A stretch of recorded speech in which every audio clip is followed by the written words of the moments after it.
Joss Whedon, writer and director of Avengers Age of Ultron, has explained why Thor's subplot in the movie feels clipped. Spoilers follow.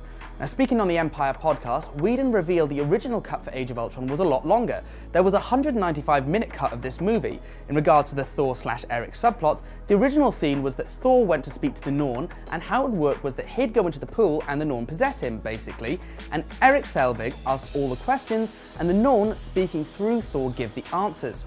Chris Hemsworth got to do something different, and he really threw himself into it, and he did a beautiful job. But it wasn't well regarded by the test audiences, and I feel it's probably largely because it was a rough cut with no effect.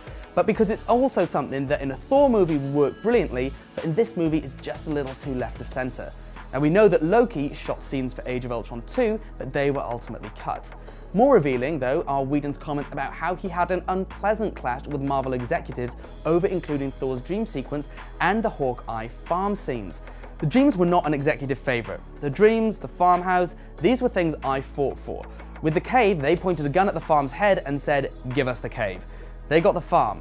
In a civilised way, I respect these guys, but that's when it got really unpleasant. There was a point where there was going to be no cave and Thor was going to leave and come back and say, "I figured some stuff out." And at that point, I was so beaten down, I was like, sure, okay, what movie is this? The editors were like, no, you have to show the thing, you can't just say it. And I was like, okay, thank you, we can figure this out. You can tell it was beaten down, but it was hard won. For more Marvel news, hit up IGN.com.